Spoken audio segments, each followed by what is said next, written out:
myth is centralized, decentralized. And some federations are very centralized. Your neighbor, Malaysia here, is a very centralized federation. India has is quite a decentralized one, become much more so as the party system went from being a dominant party system under Congress to a much more pluralist party system. There's also this distinction between dualist versus integrated systems. The dualist ones, where you try to make a clear distinction between the powers of the two orders of government, and each government runs its own, administers the laws and programs that it passes, versus the more continental European system, where a lot of federal laws are actually administered by the cantons or Länder or whatever they're called, the provinces, and sometimes that's referred to as administrative federalism. So those are quite different models, but when you actually get into it, you can see that even that distinction is not hard and fast, and there are elements of integrated federalism with dualist ones and vice versa. But the idea of getting into the details, I think particularly, David was commenting on our conversations in Mindanao. At this stage of those discussions, that clearly is where things have to go. You can't at a certain stage always stay at the generalities.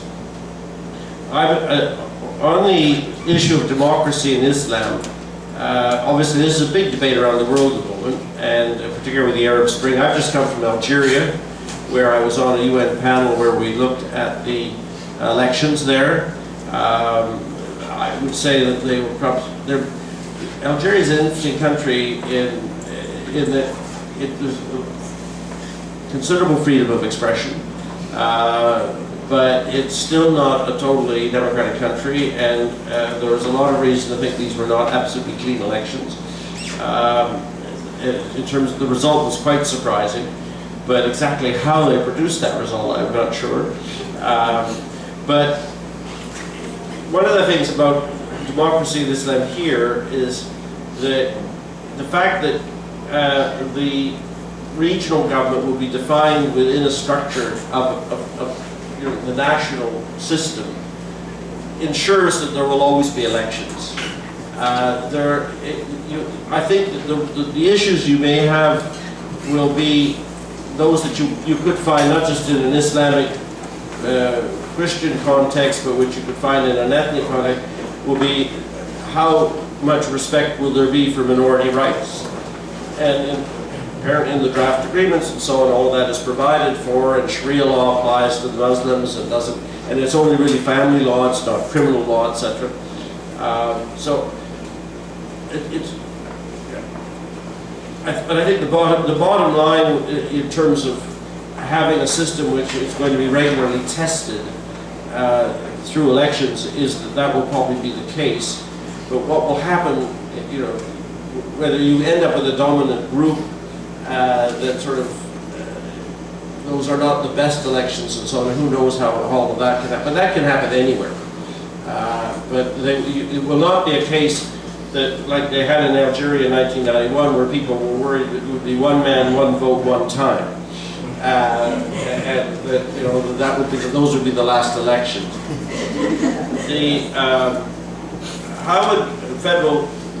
I think I'll leave to my colleagues here the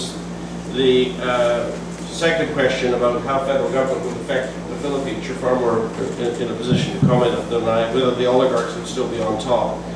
But would federalism help or hurt Mindanao in terms of resources? That all depends on the deal.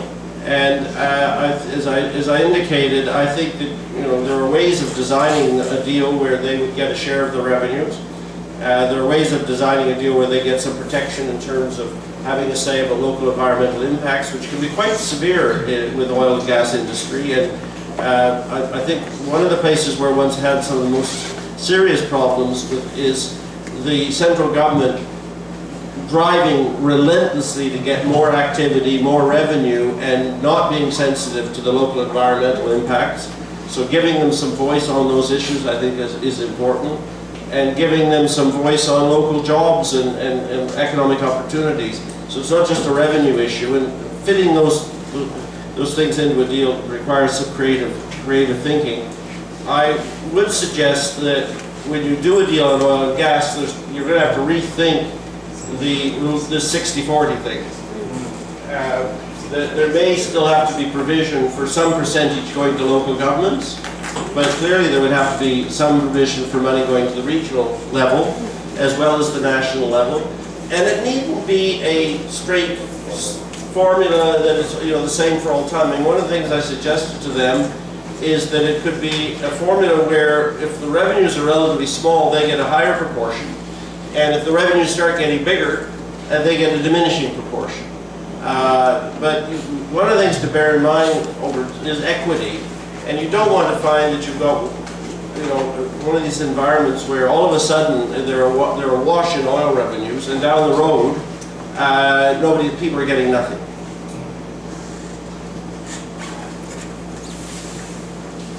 Before I respond directly to the questions, I'd like to underline what Professor Brillantes said, that we are not necessarily advocating federalism at once. No? You're not going to amend the Constitution to say we're shifting to a federal system. We can devolve, become more decentralized, more devolved, and say that we leave the issue of going federal to a future date. We proposed two formulae for that. One was, say, 10 years after we devolved powers and so on. It may be time to consider going all the way, going federal. Because people are scared. There are many people are scared about federalism. Because they have in mind our politicians. As you said, no matter what the system, they will be there and follow up the system. But we want the gradual and transition. But the question specifically is, what if all the regions support federalism? Well, that would be ideal. But we want the real crucial issue is what will happen in ARMM. No? I was one of the first to advocate, by the way, that the name was the wrong name. No? First of all, Muslim Mindanao. The Moros don't call themselves Muslim Mindanaoans. They call themselves Moros. So initially it should have been Bangsa Moro Autonomous Region.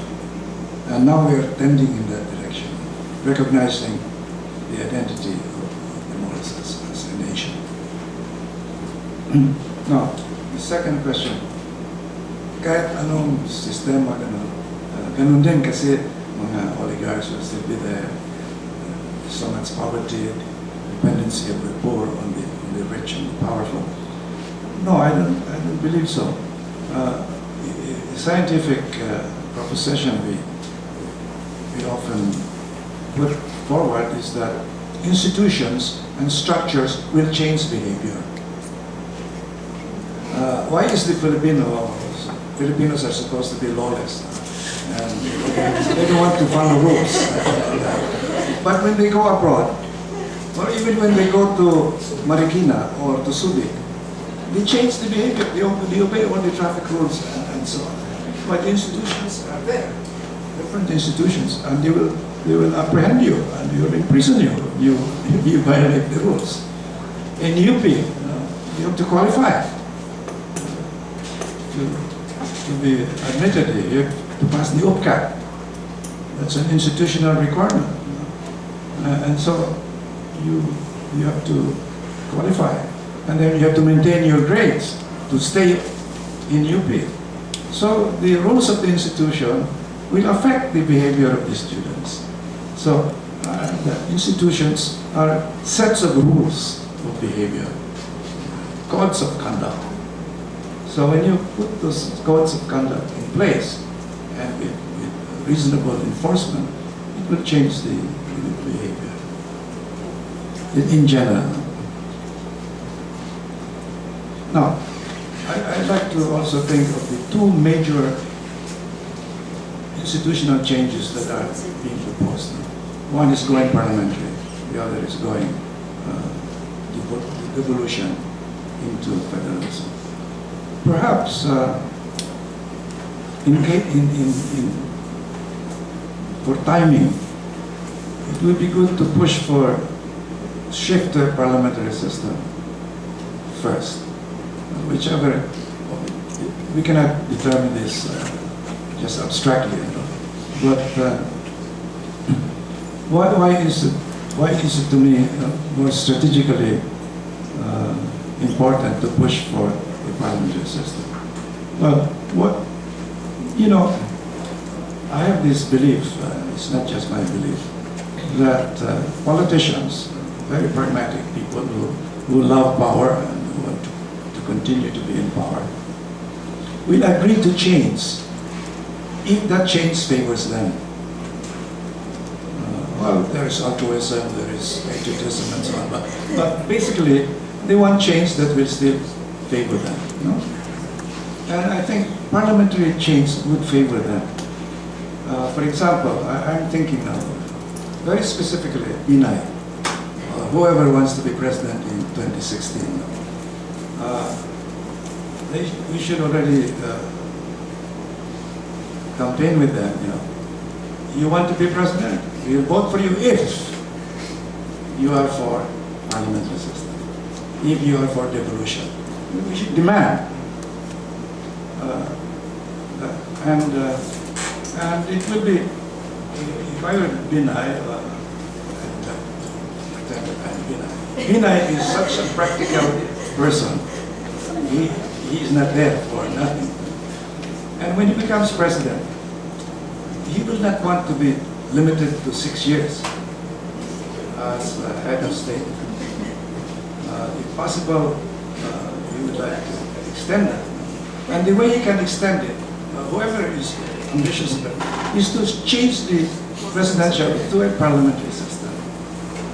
And so we have to give them incentives to support change. And so I'm very practical about this thing. And so think of that. What is we are suffering from is lack of accountability of our system. The president is not accountable. He's sure of 6 years. Whether he does poorly or well, he has a 6-year term. Impeach the president? Impossible. So basically he is unaccountable. And there's no accountability because there's no political party that stands, really supports him and assumes responsibility for his governance. So anyway, I want to try to change, political change with the incentives of politicians. That's the practical thing. Well, Professor Howard mentioned earlier about the two, federalism, at least, is either you mentioned about you do not, you embrace it or reject it. I would like to add a third, which is what Professor Abueva mentioned. Sometimes the struggle for federalism in the country is really we don't understand it. We don't understand. We're afraid of it, But if we look at it from the perspective of really an instrument that will further empower local governments in one sense, then maybe that might be it. Which brings me to the second the question raised earlier. What changes do we expect under a federal government, considering that, continued dominance of the elites, etc., etc.? This is all part of the evolution of our political administrative structure. And if you look at it, we're kind of lucky in that sense, if you want to be positive. We have the local government code. Sure, there have been some failures, but there have been a lot of successes also. Just this morning, I came from a Galingpok meeting. Galingpok is this program that recognizes outstanding local governments. And sure, there are many which are dominated by elites, but there are those wherein many local governments have been held accountable. The enabling framework was the local government code. What we're suggesting, if we push the envelope further, it will further strengthen accountability, as mentioned by Dr. Abueva. I'm from Abra, Abra, the #1 province of this country, alphabetically, as they say. And, Abra was known as the Wild West, okay? I mean, you know, you kill people just like that. But you know what? With the very, very strong local, strong community empowerment, there's this group called the Concerned Citizens of Abra for Good Government. They were just tired of all this dominance. You know, you have a very, very strong CCAGG. You now have a new center of power. You had a whole clan dominating politics for the longest time. Now you have a new group headed by the Bersamians. Of course, more accountable, more sensitive to people participation. It can be done, as suggested by Dr. Webb, if we bring about some change of structures. But more importantly, I think, we cannot leave it to structures. We have to, as citizens, get engaged. That, I think, is another lever. But you know, you can change structures forever, but if we as citizens not stand out there, then nothing much will happen. For instance, in the case of CCAGG, Concerned Citizens of Abra for Good Government, it was not without cost. Their lawyer was killed for standing up for people's rights. But it has been recognized. It's one of the most successful community organizations that has been recognized globally. They received an award recently in Korea and also in Canada. My point is, we're lucky that you've had, quote-unquote, we already piloted it under the whole framework, and maybe we can push the envelope even further. But we should not lose sight of the fact that a whole ideology here, at least within the context of the Philippines, is really pushing the envelope for stronger local governance, pushing the envelope for an enabling framework for people participation and democracy, as somebody mentioned here earlier.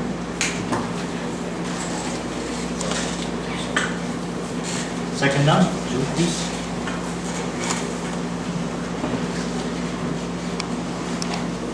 Thank you, Chairman. I actually empathize with Dr. Abueva's advocacy of federalism, because in fact I consider myself a fan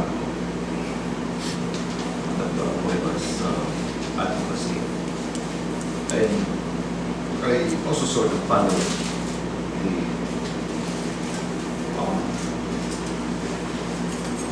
I would say the pitfalls of how unprepared the national government in varying administrations to really, and in fact consistently, address the problem of some advocacy or struggle towards federalism. Was at the beginning, I think, quite separate from the moral struggle, because earlier the thrust was really struggle towards self-determination and independence. But I think through time, the moral fronts became rational enough, so much so that their struggle had to be adjusted to fit into the real political of the Philippines. So I would say there was some development of rationality in the moral struggle these past several years, in fact decades. But as you have said, what's really, I think, the crux of the issue is the continuing irrationality of what you refer to as the political oligarchs in the Philippines. So much so that it was not able to develop through time or evolve through time and make itself or themselves rational. I think it was the struggle for a sub-state by the moral Islamic Liberation Front speaks of this rationality. It's an attempt to develop an arrangement that is beyond the autonomous region of Mindanao, but short of independence. But it is neither still clear the structure or the functions of what this sub-state will be. I think this is being hammered out by both peace panelists. And I empathize to the extent that I really wasn't touched by the statement of Dr. Abueva that he would like this problem resolved in his lifetime, because I think 10 years would be a little bit long in the timetable of Dr. Abueva.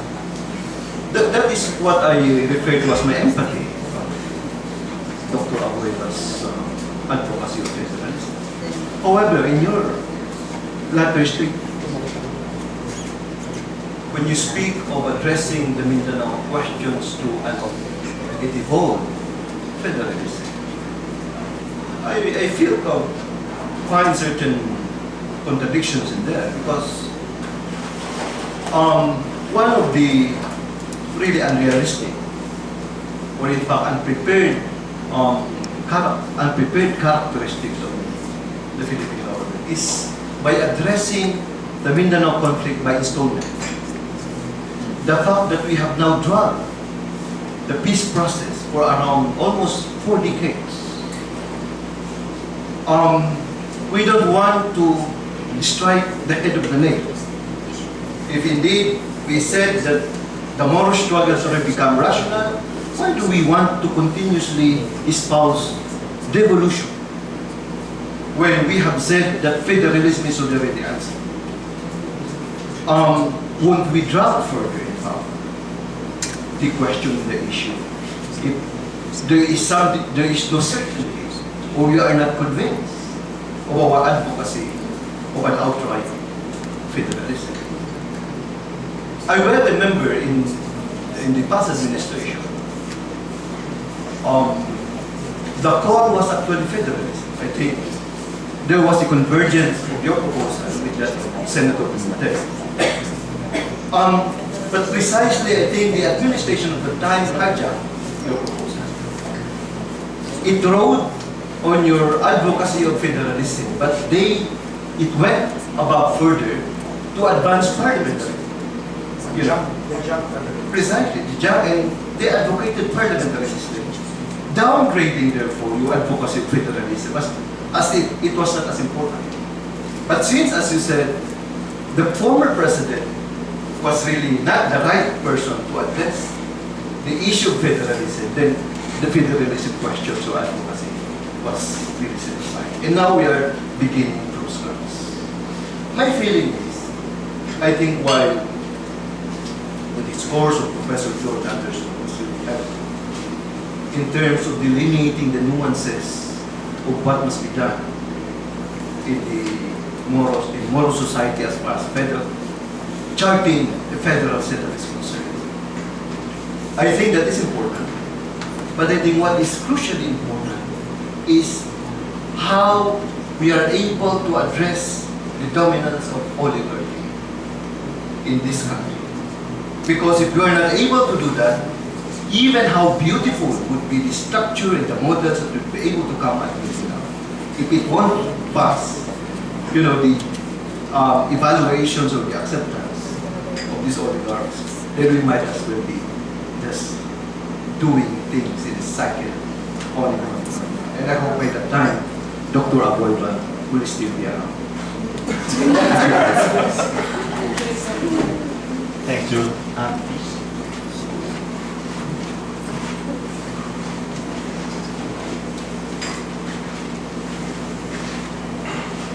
Sir, please pakilala lang. Si Johnny ng bayad ng sa Monaco. Okay lang ba yung Tagalog? Hindi ko pa maintindihan. Hopefully you can translate. Actually, gusto ko lang i-emphasize yung idea, maganda yung based on the community study, maganda yung concept ng federalism. Kaya lang yung concern, paano ito maintindihan? How to understand sa mga ordinary community? For example, Mindanao din ako, hindi from Mindanao, pero okay. Pero yung concept ng federalism, maganda idea eh. Pero yung concern natin, paano ito i-observe sa mga community, dahil sa mga ordinary community, hindi lang ito maintindihan. Second, existing ang oligarchy sa sistema ng Pilipinas. So, once in evolution yung power, ito ba ay nag-transfer lang ba tayo ng power to continuous to oppress dun sa mga, hindi natin ng mga illiterate persons o indigenous people. Kasi sa ngayon, i-confer natin sa yung ating saligang batas. Kaya di nahihirapan na sasabihin natin mga charter change kasi there is a point of view with our existing constitution. Ay yung problema ay una yung pamahagi lang ng lupa dun sa totoong mga magsasaka. Hindi ito ma-implement. Yung simpleng pagsulong ng mga magagawa sa economic development. Yung simpleng people's participation from the local government, from the barangay level, going to local level, hindi nga ito umiral. What if we were given autonomy to independent from different regions? For example, we divided our country into different regions. We have 13